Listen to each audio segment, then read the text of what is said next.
Salut à tous et bienvenue dans ce tout nouvel épisode du podcast. Aujourd'hui, on va s'attaquer à un sujet qui concerne à peu près tous les apprenants de français. Tu sais, ce moment où tu te rends compte que tu parles hyper correctement, presque comme dans un livre, mais que les natifs te regardent avec un petit sourire. Pas parce que tu fais des fautes, non, mais parce que tu parles un peu trop, parfaitement, trop poli, trop formel. Et du coup, ça sonne un peu décalé. Mais oui, je vois exactement ce que tu veux dire. T'as des apprenants qui font zéro faute, qui maîtrisent bien la grammaire, qui ont même un bon accent parfois. Mais dans la façon de s'exprimer, dans le choix des mots, des tournures, tu sens direct que ça sort d'un manuel. Genre, « Bonjour madame, je suis désolée de vous déranger. Pourrais-je vous poser une question s'il vous plaît ?» Alors oui, c'est très poli, super respectueux. Mais dans la rue, au café ou entre amis, on ne parle jamais comme ça. Jamais. C'est clair.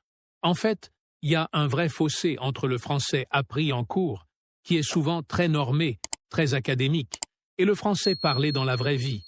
Et souvent, c'est pas le niveau de grammaire ou de vocabulaire qui fait la différence. C'est l'attitude linguistique. Comment tu formules? Est-ce que tu simplifies? Est-ce que tu raccourcis? Est-ce que tu oses être direct? Et c'est là que les choses deviennent intéressantes. Parce qu'on va pas t'apprendre à être impoli, hein? C'est pas le but. Mais on va t'aider à trouver le bon équilibre. Parler naturellement, comme un Français ou une Française d'aujourd'hui, sans sonner coincé, scolaire ou trop distant. Et crois-moi, ça change tout dans une conversation. Exactement. Alors dans cet épisode, on va te donner des exemples concrets de phrases trop polies, trop formelles, et on va te montrer comment les transformer en version naturelle, celles qu'on utilise vraiment dans la vie de tous les jours, avec nos potes, nos collègues, nos voisins, bref, dans la vraie vie. Et comme d'habitude, on va faire ça avec des dialogues, des exemples vivants, des petits conseils pratiques, pour que tu puisses les intégrer directement dans ton français parlé. Allez, installe-toi, prends une grande inspiration. Et c'est parti, pour un bon moment, ensemble. Alors là, on commence fort avec le grand classique de l'apprenant modèle. « Bonjour, monsieur. Excusez-moi de vous déranger, mais pourrais-je vous poser une question, s'il vous plaît ?» Tu vois le genre. C'est super poli, c'est irréprochable sur le plan grammatical. Mais franchement, on dirait que tu lis un dialogue de théâtre ou que tu passes un oral de DELF B2. Dans la vraie vie, personne ne parle comme ça. Même pas les profs. Mais oui, c'est exactement ça. En fait, cette ultra-politesse, elle te rend presque invisible. Les Français, eux, vont droit au but. Mais attention, direct, ça veut pas dire impoli. Ça veut juste dire naturel. Si t'es dans la rue, tu veux demander ton chemin, tu dis « Excusez-moi, vous avez 2 minutes ?» Ou même « Pardon, je peux vous demander un truc ?» C'est rapide, c'est humain, et surtout, ça ne choque personne. Et tu vois, dans un cadre un peu plus cool, genre tu parles à un vendeur, à quelqu'un de ton âge, ou même à une connaissance, tu peux carrément dire « Salut, je cherche un truc rapide. Tu peux m'aider ?» Là encore, t'es poli, t'es respectueux, mais tu utilises des mots qu'on entend dans la vraie vie. Parce que si tu restes bloqué sur les formules toutes faites des manuels, tu crées une distance inutile. Exactement. Et cette distance, elle peut même empêcher la conversation de démarrer. Tu donnes l'impression d'être un touriste, ou pire, quelqu'un qui récite. Et crois-moi, les Français sentent tout de suite si t'es dans l'apprentissage ou dans l'interaction réelle. Du coup, notre conseil, c'est observe, écoute, et adopte des phrases simples comme « Vous avez 2 minutes ? Je cherche un truc ? Pardon, une petite question ?» Ce sont des formules authentiques, naturelles et super efficaces. Et surtout, n'aie pas peur de couper un peu les phrases, d'utiliser le langage parlé. Dire « je peux » au lieu de « je peux », c'est pas une faute, c'est du français vivant. Et c'est ce qui fait que les gens vont te répondre avec le sourire et non pas avec un air de surprise. Voilà. Donc retiens bien. Être poli? Oui. Être trop formel? Non. Parle comme un vrai humain, pas comme un robot sorti d'un manuel de grammaire. Alors, autre réflexe très courant chez les apprenants.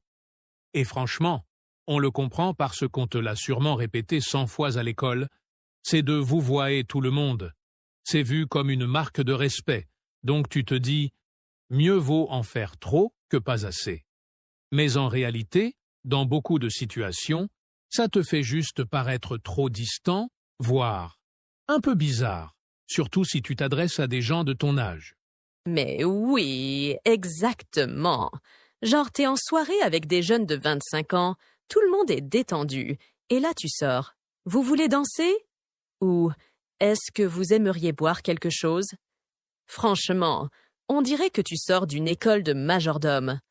Alors qu'en vrai, entre jeunes, le tutoiement est la norme, direct.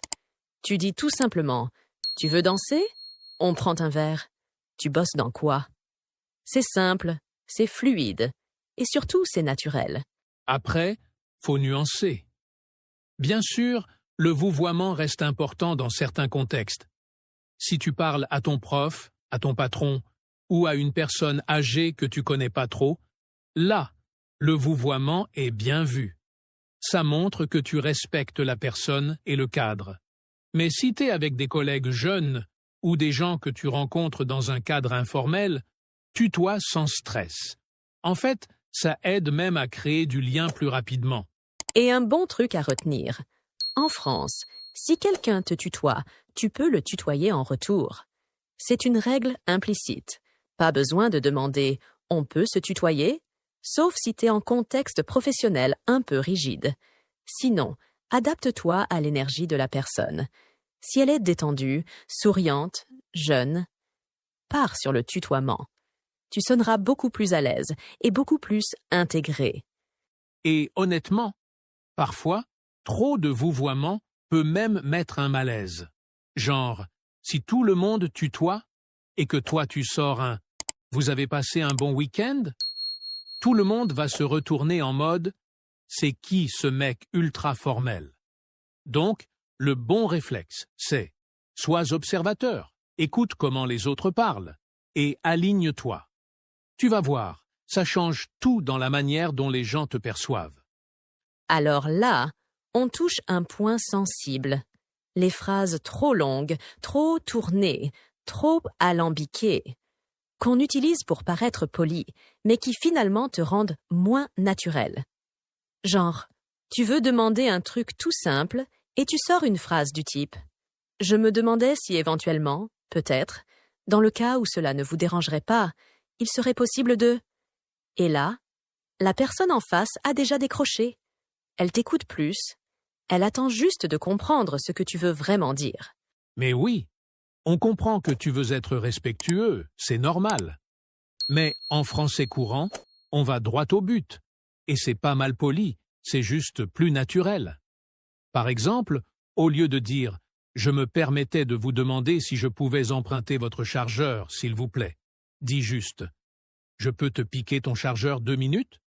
Ou même « Tu me prêtes ton chargeur ?» C'est court, amical, et franchement, ça passe mieux.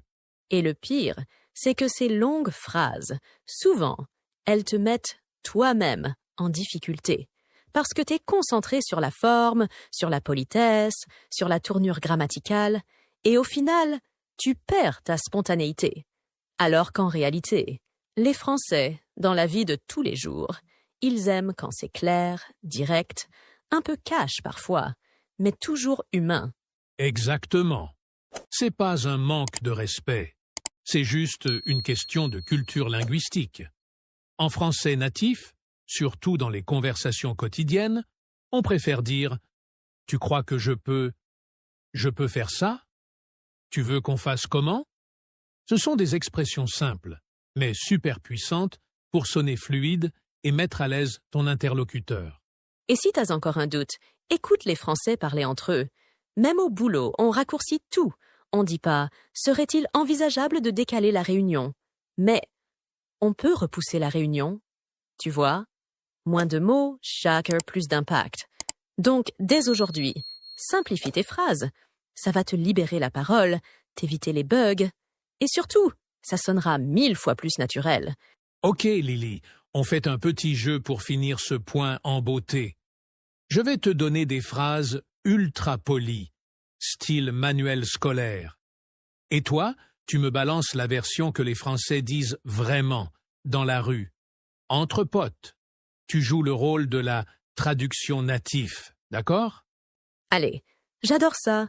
Je suis prête. Envoie la première, je la transforme version naturelle tout de suite. Alors, seriez-vous disponible pour un rendez-vous cette semaine? Facile. T'es dispo cette semaine? C'est direct, poli, mais pas coincé. Personne parle comme un email dans la vraie vie. Ok, deuxième. Je suis navré, je ne pourrai pas être présent aujourd'hui. Désolé, je peux pas venir aujourd'hui. Plus humain, plus vrai. On enlève les tournures trop formelles. Dernière pour la route. Permettez-moi de vous interrompre une seconde. Pardon, je te coupe 2 secondes.